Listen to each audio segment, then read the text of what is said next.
balik lagi sama kami, Tunjung Spirit, di program Conversation with the Soul, berbincang dengan jiwa. Untuk kali ini kita akan ngobrol-ngobrol tentang gimana sih rasanya dibandingin sama orang lain dan gimana caranya kita handle. Oke.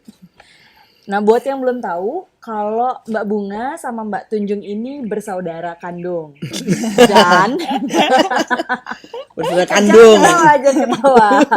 Dan seperti yang teman-teman lihat ya, maksudnya kayak Mbak Tunjung dan Mbak Bunga kan dari segi fisik terlihat seperti berbeda gitu. Mbak Bunga kulitnya lebih putih, lalu rambutnya lurus. Mbak Tunjung kulitnya lebih coklat, lalu rambutnya ikal gitu. Nah, aku mau tanya sama mereka sering nggak sih ngalamin dibandingin sama sesama saudara ini, sering nggak sih dibandingin sama orang lain gitu, dan gimananya? Kita ngobrol. Iya, gimana Tegang ya, Mbak? Gimana Mbak Tunjung, Mbak Bunga, punya nggak keluh kesah atau pernah nggak punya pengalaman dibandingin sama orang lain gitu, atau sama kita, atau sesama kalian gitu, dibandingin secara kalian saudara gitu, pernah nggak? Bunga dulu yang jawab. Kalau ke Mbak Tunjung mungkin jarang ya kalau dari Bunga. Kalau ke orang lain pasti pernah lah. Oke. Rasanya kalau dibandingin tuh gimana? Tergantung ya. Kalau emang bandingin untuk membuat kita termotivasi, ya ambil masukan. Kalau emang itu kita tahu nggak benar atau apa, ya udah biarin aja, nggak usah dipeduliin. Oke. Ya. Oke. Kalau menurut Bunga. Ya. Sekarang gimana Mbak Tunjung, pernah nggak ngalamin dibandingin sama ini deh, sama Bunga gitu? Kalau aku dibandingin ya pasti paling sering ya. Satu, nggak usah sama Bunga aja nih. Satu nih, dari kecil sebelum ada Bunga, itu sama adik-adikku yang lain, sama keluarga yang lain, sama saudara yang lain, sama adik yang lain, itu juga sering dibandingin karena aku satu lebih berani, terus lebih kata orang lebih durhaka. Jadi suka ngelawan, terus lebih bandel katanya. Terus pokoknya dibanding-bandingin dengan tetangga, dengan ini, dengan itu. Kalau dulu waktu kecil dibandingkan dengan tetangga dan segala macam, aku sih sebenarnya nggak terlalu ambil pusing ya. Cuman sedih, ada perasaan sedih. Sedihnya itu gini, kadang kan orang menilai kita tuh dari luarnya aja ya. Dalam hati tuh suka gini, kan aku nggak gitu-gitu amat. Terus aku kan nggak segitunya gitu. Kenapa kok kamu melihat aku hanya dari fisik dari luar? Karena kan aku berani, aku orangnya speak up gitu. Terus aku pokoknya tomboy gitu. Terus dibilangnya pasti selalu jelek gitu. Kalau anak-anak sekarang dibilangnya pinter, tapi kalau 40 tahun yang lalu dibilangnya nakal, durhaka, apa segala macam gitu. Suka dibanding-bandingin gitu. Itu tuh sedih sebenarnya, cuman karena buat aku waktu itu jadinya kayak selalu berusaha memperlihatkan diri lebih kuat daripada orang lain. Jadi nggak mau menunjukkan kesedihan, tapi berusaha menunjukkan lebih kuat dari, pokoknya diapain juga oke lah gitu, terserah gitu. Tapi sebenarnya hatinya sedih, cuma nunjukin bahwa kita tuh oke gitu. Dan itu sebenarnya nggak baik ya gitu. Sebenarnya ini lucu nih, syuting lagi ini aku nulis tentang ini pagi tadi. Oh iya. Ya, ini kan kita nggak rencana ya, tema syuting ini kan nggak direncanain. Cuman aku pas sebelum kita syuting, makanya aku agak terlambat turunnya tuh, aku menyelesaikan tulisanku tentang ini. Jadi judulnya tapi confident. Oke. Jadi aku buat dalam bahasa Indonesia dan bahasa Inggris. Nah, kalau untuk Bunga, karena kan aku tomboy banget. Terus Bunga ini 15 tahun lebih muda dari aku. Jadi Bunga lahir setelah aku umur 15, kelas 2 SMA. Dari kecil kan, satu waktu kecil sih nggak begitu pusing ya, karena aku sudah SMA, dia masih baru lahir. Sebel waktu dulu tuh, sebel banget karena mama waktu hamil Bunga itu, mama agak-agak lebay di bidang action untuk memperlakukan aku tuh, agak-agak entah dia bawaan hamil dan segala macam, tapi jadi dia sering marahin aku melebihi kapasitas yang seharusnya. Jadi aku menyalahkan ini hamil ini nih, namanya aku masih SMA dan masih 15 tahun loh. Ini gara-gara anak di dalam tubuh ini aku diperlakukan seperti ini, jadi aku sebel. Waktu itu aku tinggalin rumah nenekku. Wow. Terus pas akhirnya pas bunga dilahirkan pun juga aku jadi sebel gitu kan. Dia semua yang ngerubunin bunga dan segala macam. Terus yang iya gini dalam hatiku, bukan aku iri sama dia, tapi dalam hatiku lo nggak tahu gue diapain gara-gara anak ini, hamil anak ini gitu. Jadi sebel gitu. Terus setelah itu kan aku udah kuliah, bunga tumbuh aku udah kuliah, jadi nggak terlalu yang gimana. Cuman emang sudah sering kalau misalnya aku bawa bunga kemana gitu kan, aku kayak ibunya bunga jadinya kan. Ih adiknya kok cantik, kakaknya jelek gitu. Itu udah sering. Ih kakaknya kok hitam, kayak bawang merah bawang putih gitu kan. Terus bunga kan tipenya lembut gitu, yang lembut, yang perempuan cantik. Pokoknya bunga ini adalah standar cantik orang Indonesia, ya kan? Let's actually accept it. Bunga adalah standar cantik orang Indonesia. Badannya kecil, rambutnya lurus, kulitnya bersih, putih, terus lembut. Sedangkan aku totally opposite, ya. Yang rambutnya keriting, kulitnya hitam, terus wild, liar gitu kan, kayak anak liar gitu kan. Jadi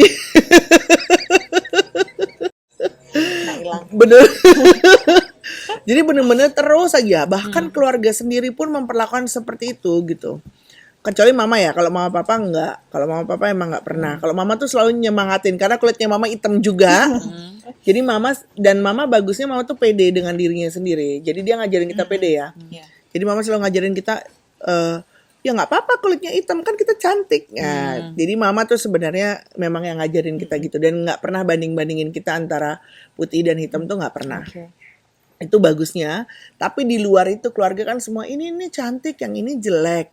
Nah apalagi ketika aku sudah menjadi ibu, aku menjadi lebih besar badannya gitu. Ya. Terus orang pada ngeliat, adiknya kok kecil, kakaknya kok segede gambreng. Nggak usah sama bunga. Di jalan aja kalau orang Indonesia, buat orang Indonesia kan aku tinggi besar.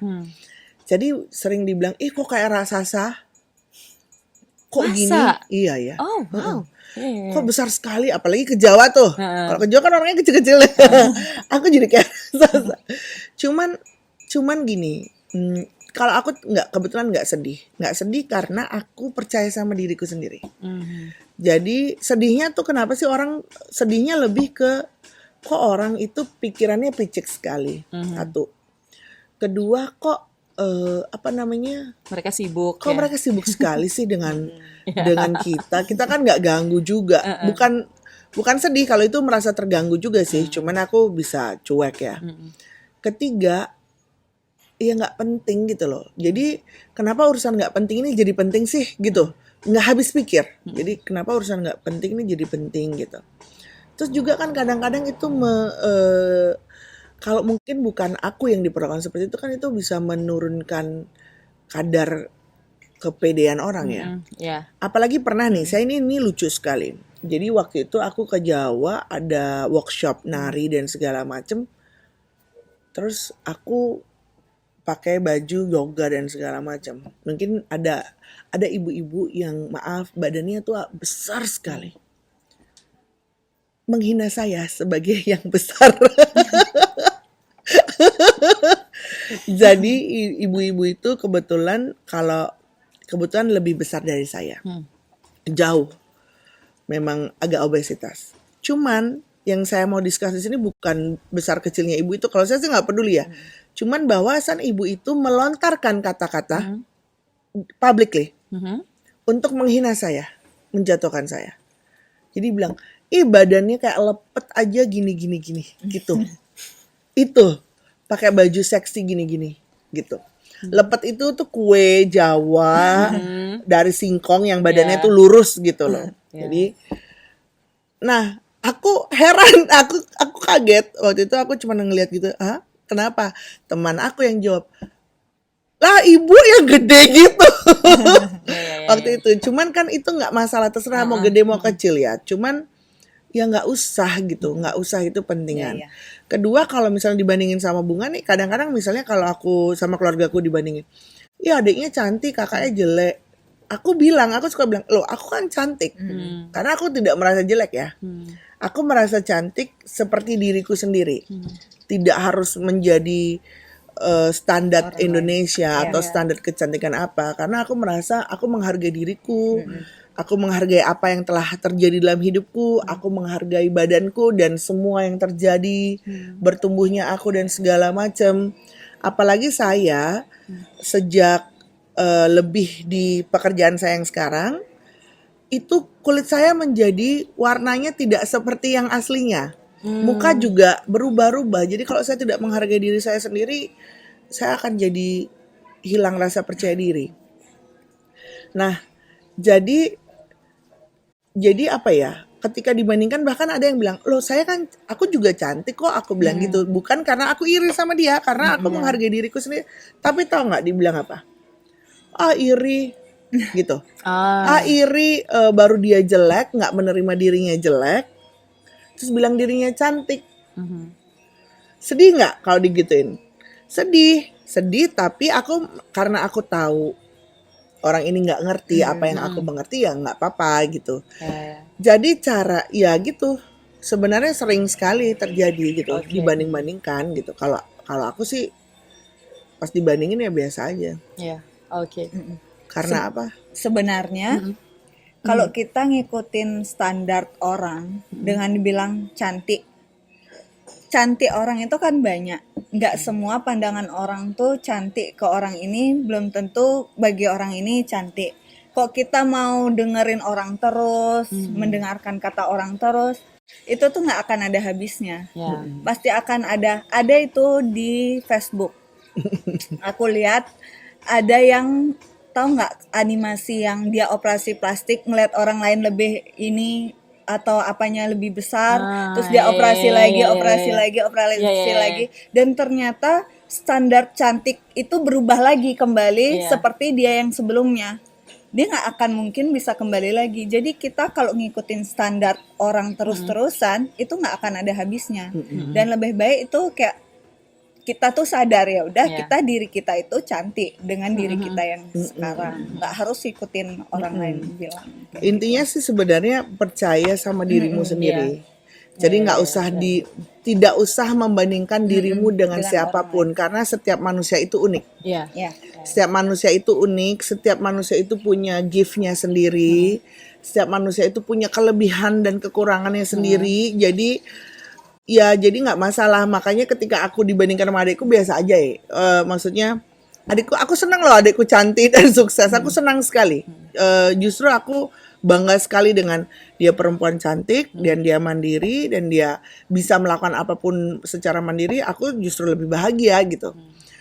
Jadi karena mungkin saya tidak membandingkan diriku dengan orang lain. Saya tidak membandingkan si Bunga dengan saya. Ya udahlah dia dengan dirinya sendiri, aku pun dengan diriku sendiri. Dia tidak bisa menjadi aku pun tidak bisa menjadi dia. Jadi nggak usah memaksakan diri menjadi siapapun gitu loh. Jadi kamu trust, percaya sama dirimu sendiri. Oke,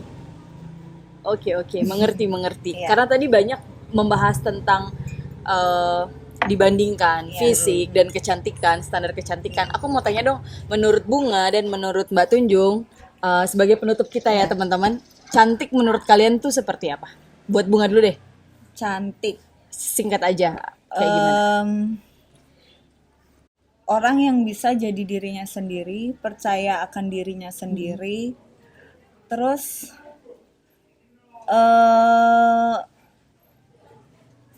apa ya? Ya udah percaya sama dirinya sendiri itu udah cantik, nggak perlu apa-apa lagi. Kamu percaya bahwa dirimu tuh mampu, kamu percaya dirimu tuh ya kamu tidak buruk dan apapun yang dikatakan orang lain ini tidak baik, ya biarin aja. Itu cantik udah. Oke. Menurut Mbak Tunjung, cantik Menurut itu aku apa? sama ya sama Bunga. Plus ketika orang itu mau belajar, mau memperbaiki dirinya, mau belajar lebih baik. Ketika orang itu baik kepada dirinya sendiri dan orang lain. Kalau kamu cantiknya kayak apa tapi terus memperlakukan orang lain seenaknya atau memperlakukan dirimu sendiri kelihatannya cantik terus tapi ternyata itu hanya cover, hanya itu ya itu missing the point gitu loh. Jadi cantik itu adalah ketika kamu menjadi dirimu sendiri, ketika kamu baik kepada dirimu sendiri dan orang lain, menyayangi dirimu sendiri dan orang lain, ketika kamu percaya pada dirimu sendiri dan memperlakukan orang lain sebaik-baiknya gitu loh.